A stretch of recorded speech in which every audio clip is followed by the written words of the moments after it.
Hello बच्चों, let's see this question. The question says which of the following is an incorrect statement. तो यहाँ जो भी statements दी गए ये सभी सेल ऑर्गेनेली से रिलेटेड है।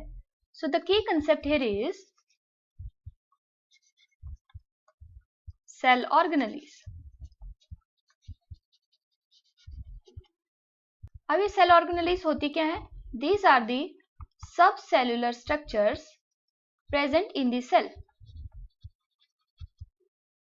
क्वेश्चन में फर्स्ट स्टेटमेंट है micro bodies are present both in the plant and animal cell.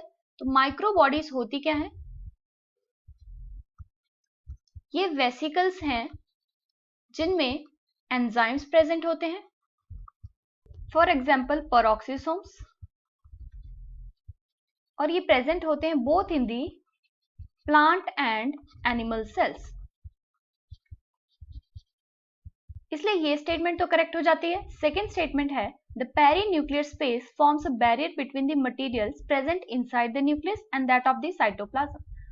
So perinuclear space होता है the space between the outer and inner membrane of the nucleus. तो nucleus जो membrane होती है उसमें दो मेम्ब्रेन है। First one is the outer membrane and other one is the inner membrane, और इन दोनों के बीच में ये जो स्पेस प्रेजेंट है it is the perinuclear space, और ये बैरियर का काम करता है between the materials present in the inside the nucleus and that of the cytoplasm, यानी उनकी मूवमेंट को ये कंट्रोल करता है।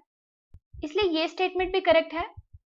Now the third statement is nuclear pores they act as a passage for proteins and RNA molecules in both directions between the nucleus and cytoplasm.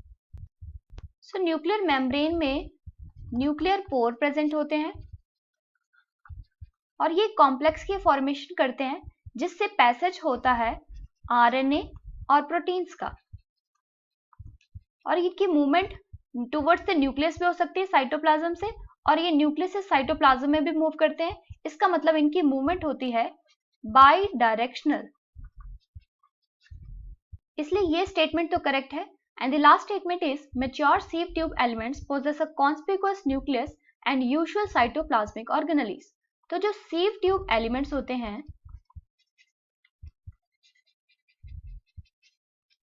ये vascular tissues का part है, यानी ये फ्लोएम का पार्ट है, और यहां पे न्यूक्लियस एब्सेंट होता है।